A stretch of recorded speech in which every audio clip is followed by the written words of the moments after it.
반갑습니다. 오늘 저는 여러분과 함께 시험을 이기라 라는 제목으로 잠시 은혜를 나누도록 하겠습니다.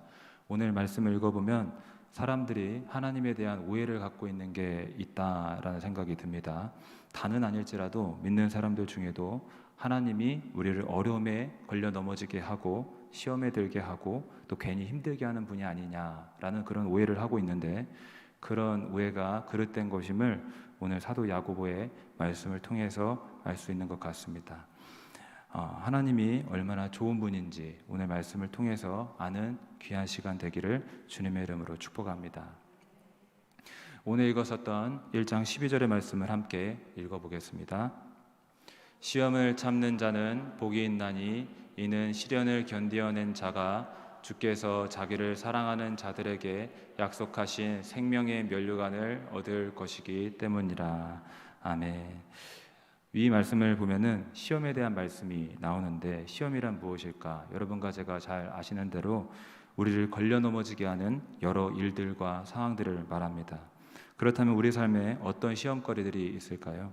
사실 되게 다양하고 많이 있습니다.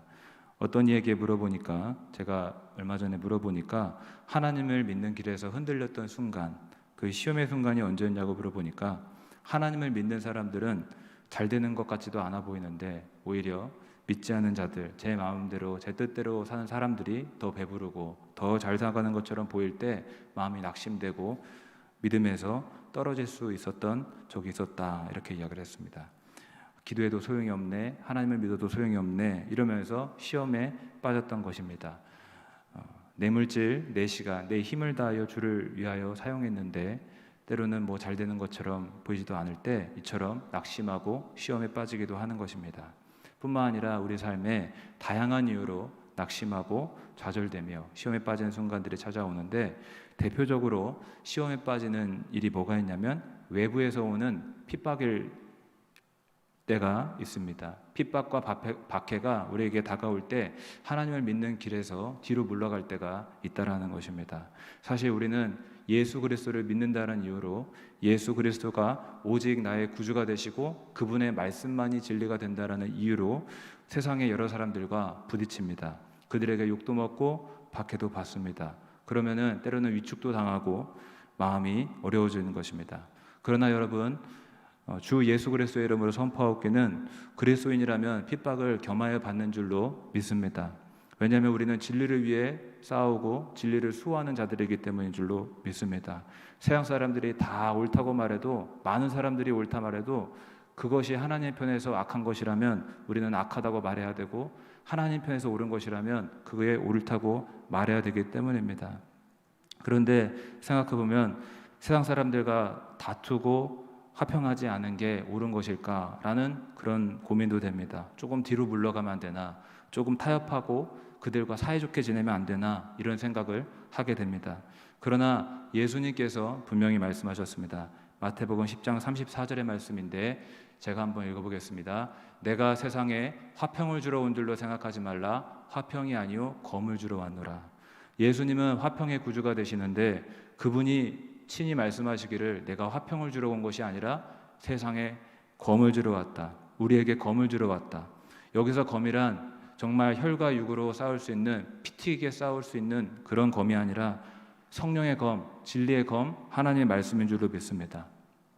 예수님께서는 우리에게 하나님의 말씀을 주러 오셨는데 하나님의 말씀은 아주 예리하여 악한 것에 대해서는 악하다 하며 진리가 아닌 것에 대해서는 거짓이라고 단호하게 말씀하십니다. 이와 같은 하나님의 말씀을 받아서 세상의 악한 것들에 대해 악하다 증언하기 때문에 우리는 세상 사람들과 화평하지 못할 때가 있는 것입니다. 물에 물 탄 듯 술에 술 탄 듯 좋은 게 좋은 거고, 많은 사람들이 그렇다 하고 좋다 하면 좋은 거고, 그렇게 우리는 하지 않습니다. 사람들과 불화하고 박해가 와도 하나님의 편에 서서 진리를 외치기 때문에, 하나님의 검을 들고 싸우기 때문에, 오직 예수 그리스도께 모두 다 복종해야 된다고 외치기 때문에 우리는 핍박을 받는 것입니다. 예를 들어서 동성 간의 동성애를 향하여서도 많은 이들이 찬성하고 그들의 성취향을 존중해야 한다고 말하지만은 우리는 하나님 편에서 볼 때 그것은 악한 것이기 때문에, 남자가 여자를 만나고 여자가 남자를 만나는 그런 하나님이 세워놓으신 창조 질서를 어기는 것이기 때문에 우리는 악하다는 것입니다. 가정 질서를 파괴하는 악이기 때문에 많은 사람들이 옳다 해도 우리는 물러서지 않는 것입니다. 여러분, 우리는 하나님 편에 서서 진리를 수호하고 예수 그리스도의 교회를 지키며 나아갈 때 핍박을 겸하여 받는 것임을 기억해야 될 줄로 믿습니다. 물론 내 정욕 때문에 일부러 싸울 필요는 없지만 내가 일부러 싸우고 또 싸운 다음에 나는 어차피 화평을 이루는 삶이 아니다라고 막 변명해서는 안 되지만은 우리는 주를 위해서는 때로는 핍박도 받는 것임을 기억해야 됩니다. 그러나 이처럼 하나님 편에 싸울 때에 때로는 우리도 지칠 때가 있습니다. 이렇게까지 해야 되나, 타협해야 되나, 이렇게 시험에 빠지고 넘어지는 것입니다. 제가 아는 어떤 청년이 있었는데 그는 굉장히 주를 위하여 열정이 뛰어났던 청년입니다. 음식점에 가서도 굉장히 인상 깊었던 게 맛이 별로 없는데도 맛이 있다고 막 일부러 대놓고 막 선전하면서 밥을 먹은 다음에 나오는 길에 그 아주머니에게 꼭 칭찬하면서 예수님 믿으세요, 교회에 다니세요, 꼭 이렇게 전도를 하고 나오더라고요. 또 학교 동아리에 전도 동아리를 만들어서 친구들과 지하철역으로 또 길거리로 돌아다니면서 전도지를 전해주는 그런 열정 있는 청년이었어요. 그런데 그에게 핍박이 찾아왔습니다. 믿지 않는 사람한테 핍박받은 게 아니고 같은 그리스도인들한테 핍박을 받았어요. 너무 유난 떤다고, 너만 신앙에 좋냐고 그렇게 핍박을 받았는데 그 청년이 눈물을 흘리는 것을 제가 목격을 했어요. 눈물이 글썽글썽거리면서 하는 말이, 내가 왜 도대체 이렇게까지 해야 되냐고, 내가 하나님께 부름받아서 왜 사명을 받아서 왜 전도를 해야 되고 남들처럼 놀고 싶을 때 못 놀고 여름방학 겨울방학 때 교회 다녀야 되고 남들처럼 여행 못 다니고 난 그래야 되냐고, 그런 이야기를 할 때에 물론 생명 바쳐서 우리는 살아야 되지만 또 이해도 되고 또 우리는 그렇게 넘어질 때도 있다라는 것입니다. 비단 이 청년만 그런 게 아니라 숱한 하나님의 위대한 사람들도 핍박이 올 때 흔들렸던 적이 있었습니다. 우리가 아는 위대한 엘리야 선지자도 핍박 앞에서 흔들렸던 적이 있습니다. 열왕기상 18장을 보면 엘리야는 위대한 사역을 이룹니다. 갈멜산에서 바알 선지자 450명을 불러다 놓고 영적 전투를 벌입니다. 바알 선지자들에게 니들이 믿는 신이 진짜 신인지 내가 믿는 여호와가 진짜 신인지 겨뤄보자. 짐승 제물 위에 불이 떨어지게 하는, 불로 응답하는 신이 진짜 신이다. 너희들의 신의 이름을 불러서 불을 떨어지게 해봐라 하면서 짐승을 올려놔 놓고 했는데 바알 선지자들은 아침부터 저녁까지 바알이여 바알이여 불러도 불이 떨어지지 않았습니다. 그러나 엘리야는 도저히 불이 붙지 못할 만한 상황을 일부러 만들어 놓습니다. 아시겠지만은 물통 네 개의 물통을 가져다 놓고 3차례씩 총 12번의 물로 그 나무 위에 짐승 위에 버려 놓았습니다. 도저히 불이 붙을 수 없는 상황인데 그 상황에서 여호와여 응답하소서, 여호와가 이스라엘 중에 참 하나님이심을 알게 하여 주옵소서 기도하였고 하나님의 불이 떨어져서 온천하에 하나님이 참 신인 것을 드러냈던 것입니다.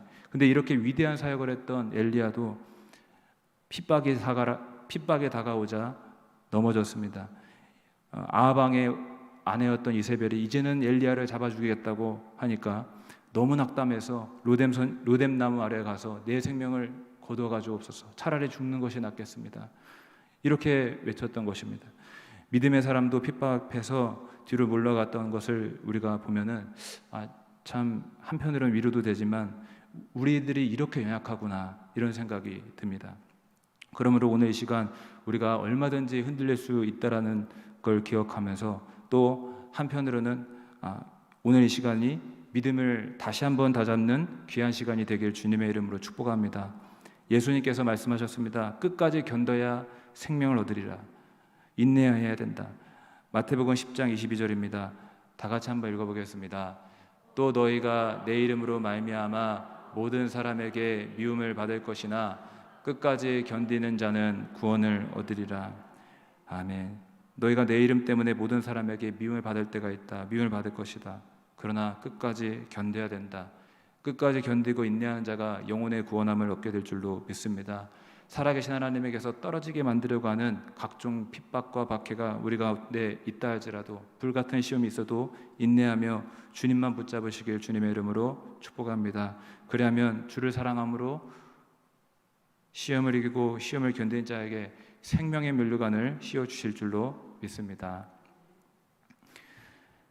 다음으로 우리가 받는 여러 시험 중에는 박해 말고도 또 어떤 것들이 있을까 생각해 보면은 사실 시험거리 중에는 박해처럼 강하게 다가와 넘어뜨리는 것만 있는 게 아닙니다. 슬쩍 은밀하게 다가와서 우리를 넘어뜨리는 유혹 같은 시험거리도 있는 것입니다. 주님을 따르는 것보다 육체적 쾌락을 즐기라는 그런 유혹이 있고, 또 주님보다 돈의 힘을 믿으라는 그런 유혹이 있고, 거짓말해도 된다 이런 유혹들이 다가오며 각종 유혹들이 우리에게 다가와 시험에 빠지는 것입니다. 그런데 이런 유혹들은 웬만한 박해보다 더 강력하고 믿는 자들을 잘 넘어뜨립니다. 예를 들면 다윗의 경우가 그렇습니다.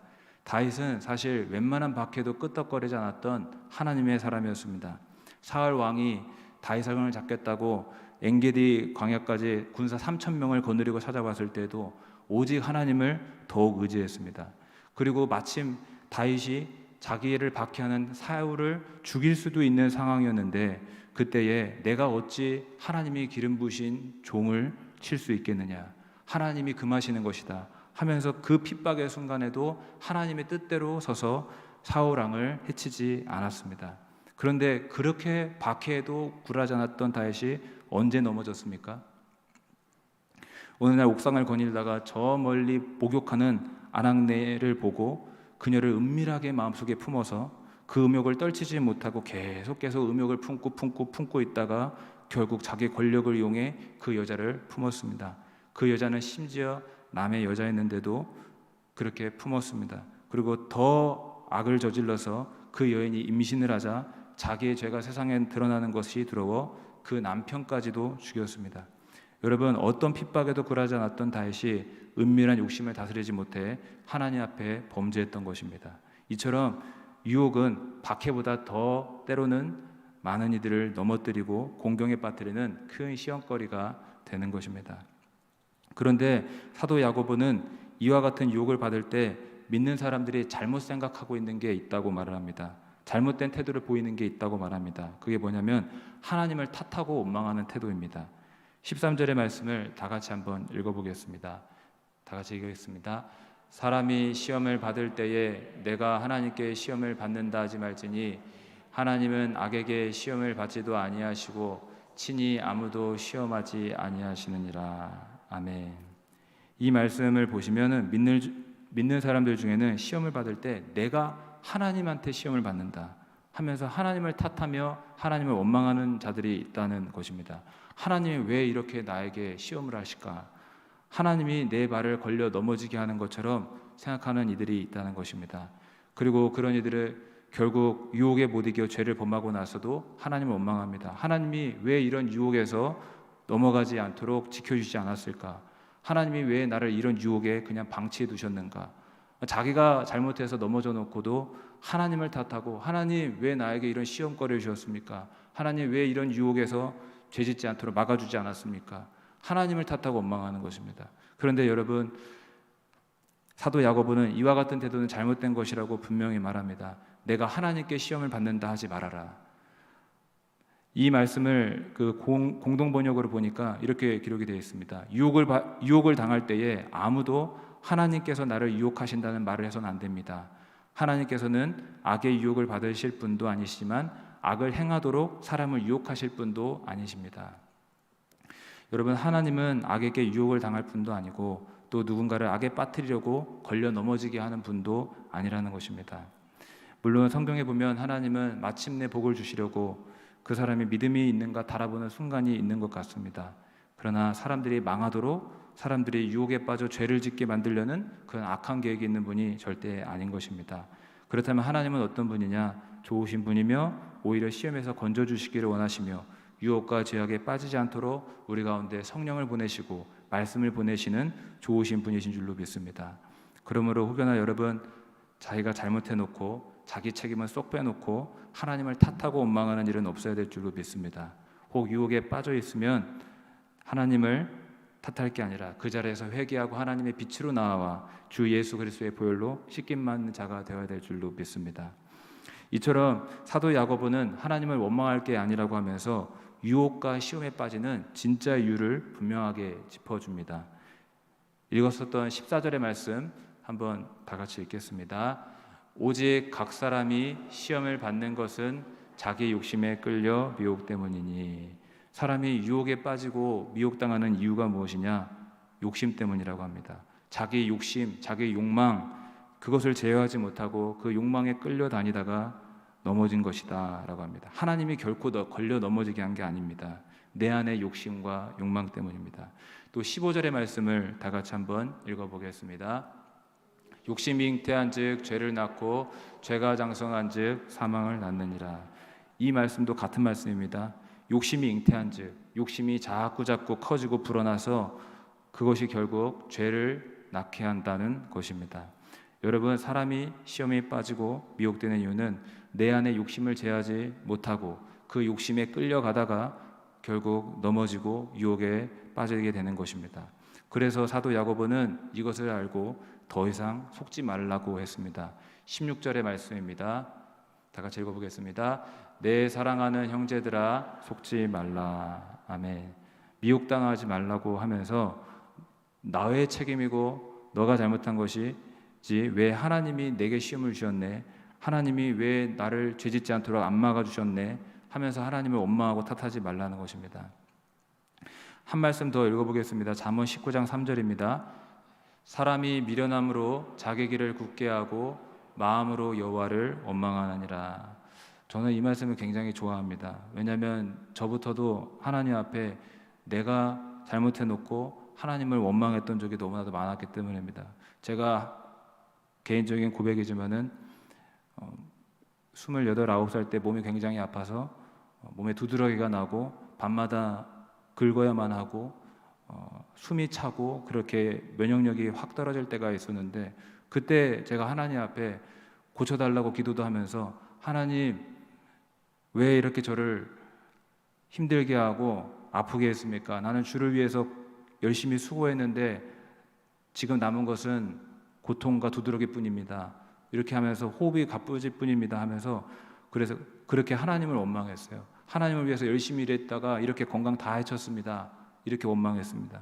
그러나 지금 생각해보고 그때 깨달은 게 뭐냐면, 주의 일하면서도 건강 챙기면 됐는데 이런 생각을 했습니다. 건강 챙겨서 비타민도 먹고 또 보신할 수 있는 여러 음식도 먹고 잘하면서 주의 일 했으면 건강도 지키고 주의 일도 잘했을 텐데 괜히 내가 무책임하게 내 몸 관리 잘 안 해놓고 하나님을 원망하고 그랬었던 적이 있었습니다. 그래서 그때 이 잠언 말씀을 보고 하나님 죄송합니다. 앞으로는 내가 내 잘못을 해놓고 하나님을 원망하지 않겠습니다 라고 했었습니다.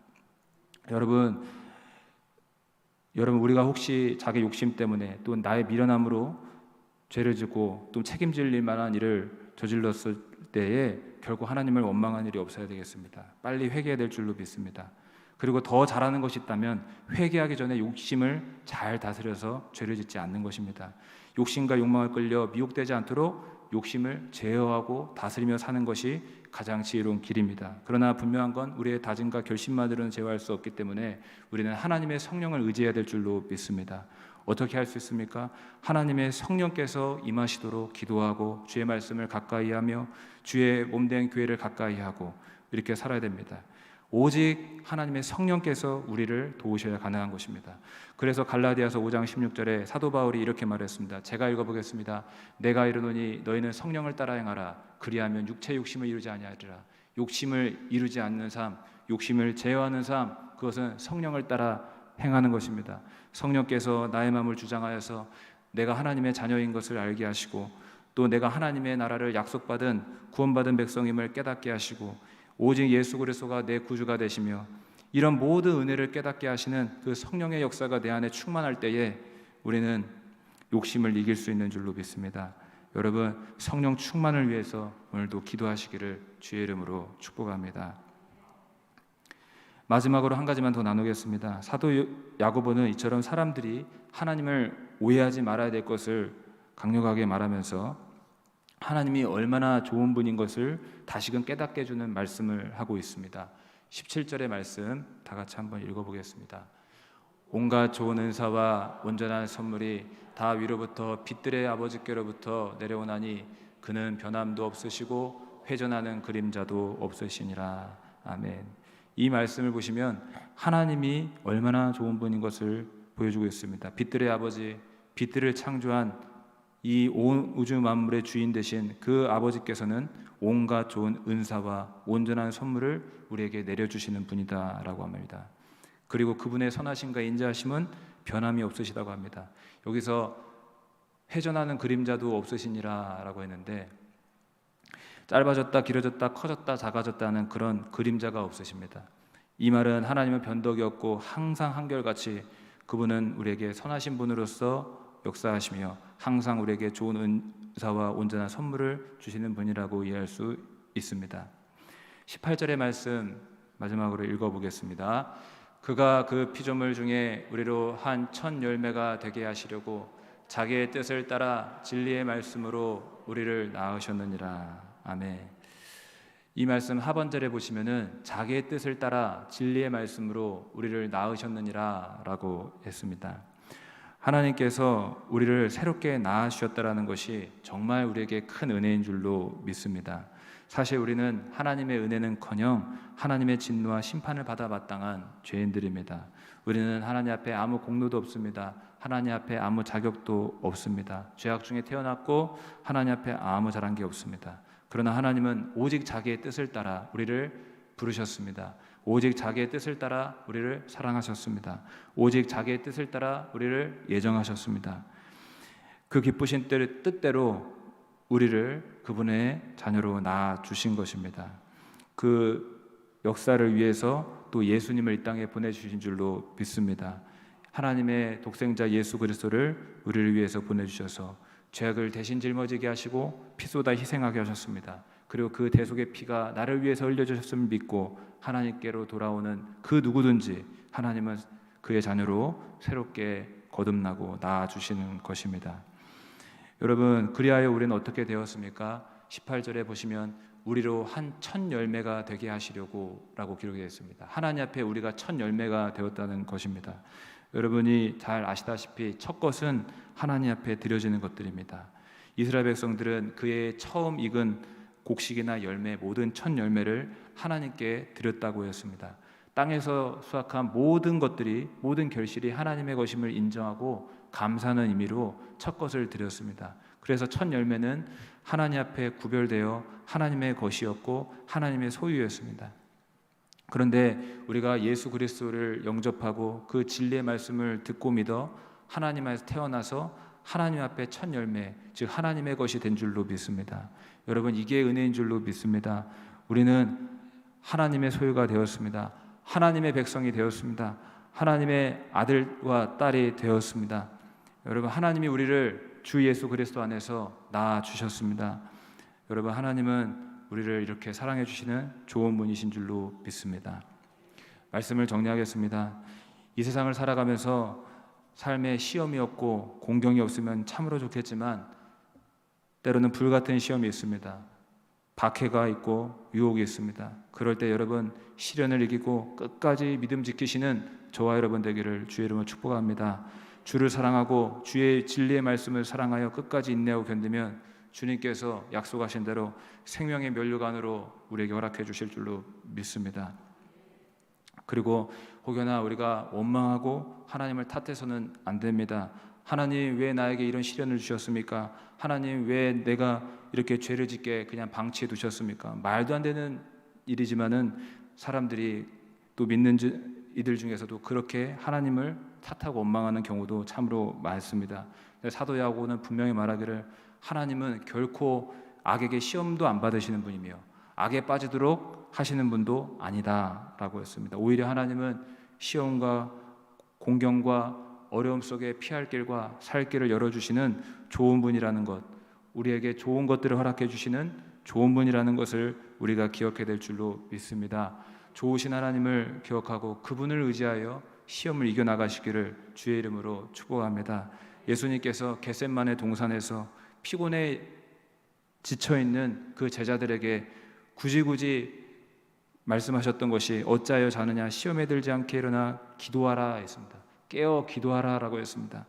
여러분, 기도함으로써 다가올 시험도 예방하시고 시험이 왔을 때는 기도로 이기시고 오직 기도로서 하나님의 도움을 받으시길 주의 이름으로 축복합니다. 기도하시겠습니다. 살아계시고 거룩하신 하나님, 감사와 영광 올려드립니다. 우리를 주의 자녀로 삼아주시고 하나님 앞에 주의 백성으로 주님의 소유로 살아갈 수 있게 하심에 감사를 드립니다. 주님, 오늘도 주님의 귀한 은혜를 감사를 드리며 또 좋으신 주님께 도움을 구하는 기도의 자리로 나오게 하신 것 감사드리고 기도에 힘쓰게 하여 주옵소서. 이 땅에 오는 불같은 시험, 박해와 유혹과 그 어떤 어려움에도 승리할 수 있도록 우리를 붙잡아 주시옵소서. 감사드리며 살아계신 우리 주 예수님의 이름으로 기도하옵나이다. 아멘.